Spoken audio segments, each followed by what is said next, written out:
तो ये थी आपकी मोहब्बत आज़र, जिसकी अब कोई चिंगारी भी आपके दिल में बाकी नहीं। मोहब्बत राख का ढेर उड़ चुकी है। मुझे गिला आपसे नहीं, खुद से है। मैं कितनी बेवकूफ थी, मुझे अच्छे बुरे की पहचान ही नहीं थी। हमेशा धोखा खाती रही, दोस्ती के नाम पे, फिर मोहब्बत के नाम पर।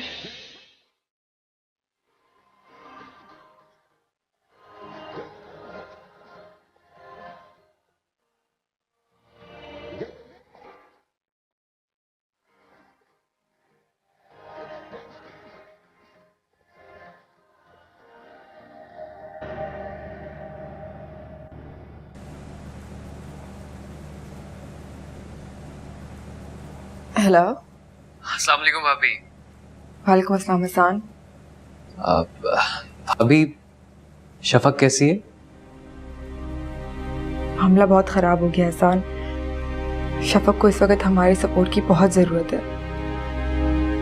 मैं शफक को लेके कराची आ रही हूँ और मैं चाहती हूँ कि हमारे आने से पहले घर वालों को इस सारे मामले की इत्तला आप दे दें।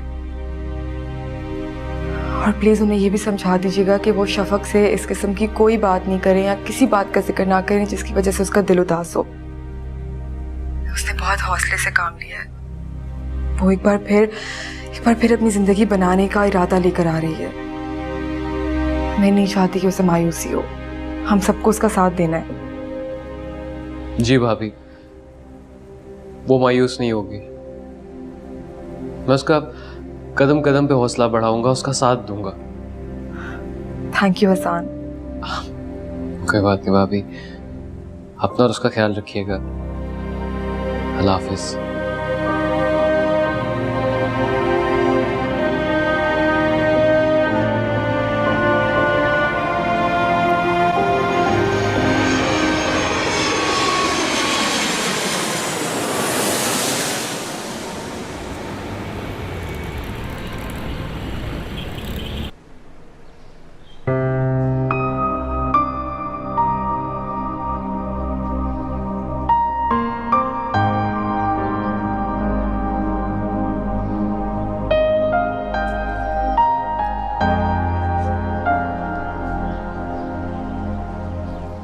रुक क्यों गई शफक?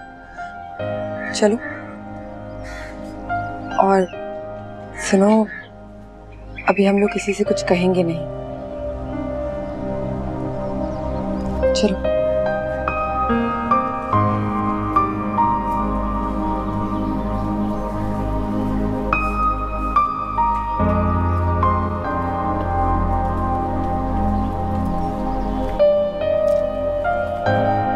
अरे शफक, मेरी बेटी। अस्सलाम वालेकुम अब्बू। वालेकुम अस्सलाम। अस्सलाम वालेकुम। वालेकुम अस्सलाम। अरे नाहिद, नाहिद, अरे देखो भी कौन आया है। अरे क्या हो गया, आवाजें दे रही। हाय शफक। अस्सलाम वालेकुम अम्मी। वालेकुम सलाम। कैसी है मेरी बेटी? बिल्कुल ठीक। आप कैसी हैं? मैं ठीक हूँ। हिरम, तुम अपने आने की इत्तला तो देती। मैंने और शफक ने सोचा कि हम आप लोगों को सरप्राइज दे दें। शफक, बेटा तुम इतनी कमजोर क्यों लग रही हो? तबीयत ठीक है ना? जी अम्मी, बिल्कुल ठीक हूँ। थक गई होगी ना आंटी, इतना लंबा सफर करके आई है। मैं तुम्हारे लिए चाय बना के। अरे नहीं रम, तुम भी तो इसी के साथ आई हो। जाओ तुम दोनों अंदर जाओ, मैं तुम लोग के लिए चाय बनाती हूँ। और हसन मियाँ, तुम खाना खाए बगैर ना जाना। खाना आप ना भी कहती तो भी मैं खाना खा के रहा। अच्छा। वैसे शफक बेटा, ये आज़र कैसा है? जी ठीक है। बिल्कुल ठीक है आज़िर। और इनफैक्ट वो हमारे साथ भी आते अगर उन्हें ऑफिस में इतना सारा काम नहीं होता तो। बेटा आज़र और शफक ने तुम्हारा अच्छी तरह ख्याल रखा था ना? क्यों नहीं रखेंगे, बहुत अच्छे से मेरा ख्याल रखा। हम लोग रोज रात को देर तक जागते थे, खूब सारी बातें करते थे और इनफैक्ट बाहर घूमने भी जाते थे। आई थिंक शफक थक गई है। She need rest. जी मैं कुछ देर आराम करना चाहती हूँ। हाँ बेटा जाओ जाओ आराम करो। जाओ शाबाश।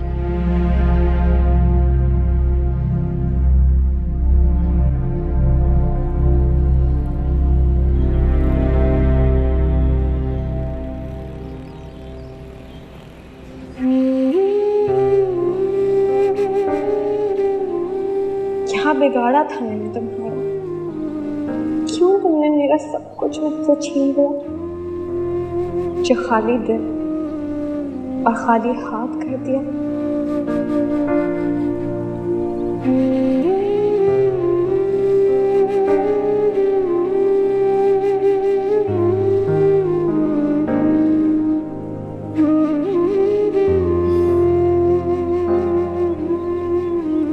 क्या सोच रही हो शफक?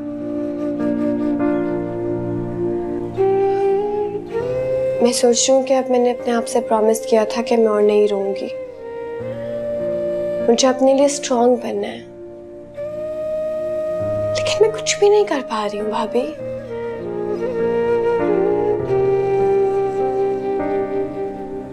मैं जैसे ही अम्मी और अब्बू का चेहरा देखती हूँ ना, मेरे सारे हौसले टूट जाते हैं।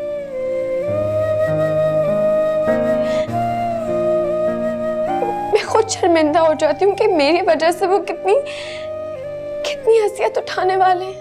क्यों ऐसी मायूसी की बातें कर रही हो शफक? अल्लाह पाक से भरोसा उठ गया क्या तुम्हारा? मुझे पूरा यकीन है कि आसिर भाई को बहुत जल्द अपनी गलती का एहसास होगा। उन्हें एहसास होगा कि वो जिसे सोना समझ के पाने की कोशिश कर रहे हैं वो तो असल में एक धोखा है। तुम देखना कि अंजी की असलियत बहुत जल्द उनके सामने आ जाएगी।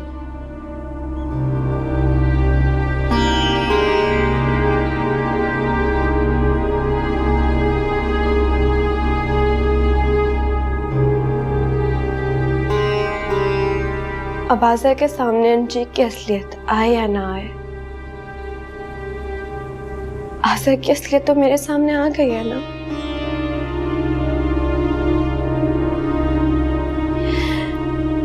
मुझे यकीन नहीं होता कि मोहब्बत के सारे दावे झूठ थे।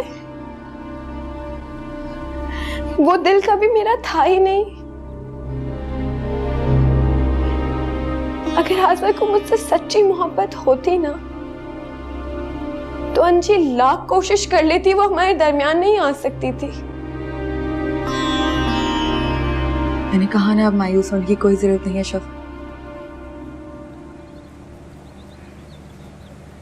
मैं सोच रही थी कि मैं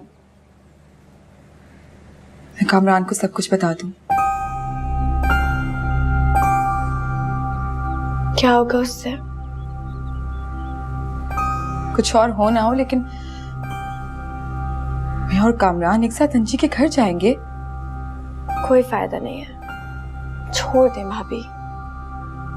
तुम शायद अपनी मायूसी में एक किस्सा भूल गई हो शफा। तुम भूल गई हो कि ये वही अंजी है जो मेरे और कामरान के बीच में भी आई थी। जबकि मैं और कामरान तो बचपन से एक दूसरे से मोहब्बत करते थे, हमारा रिश्ता तय हुआ था, हमारी फैमिलीज इन्वॉल्व थी। अगर वो फिर भी एक ऐसे रिश्ते के दरमियान आके उसकी बुनियादें हिलाने में कामयाब रही जो कि बहुत मजबूत था, फिर तुम्हारा और आसिर भाई का रिश्ता तो अभी अपनी इब्तिदा पे है। So sorry, मैं बहुत शर्मिंदा हूँ क्योंकि ये सब कुछ भी सिर्फ मेरी वजह से हुआ था। क्या किसकी वजह से हुआ था अभी बात उसकी नहीं हो रही। मैं तुम्हें ये समझाने की कोशिश कर रही हूँ शफक कि अगर उस वक्त मैं हार मान लेती, मैं ये सोच लेती कि नहीं कामरान बेवफा है, मुझे उनके साथ नहीं रहना चाहिए, तो फिर मैं आज यहाँ ना होती जहाँ हूँ। जबकि कामरान तो मेरे शौहर भी नहीं थे शफक। आसिर तुम्हारे शौहर हैं उन्हें हर भी किसी और औरत के हवाले मत होने देना। मुझे कुछ समझ में नहीं आ रहा भाभी, क्या करूं मैं? मुझे कुछ और याद भी नहीं है। मुझे सिर्फ ये याद है कि आज़र ने मुझ पर इल्जाम लगा के मुझे उस घर से निकाला था जिस घर को मैंने अपने हाथों से सजाया था।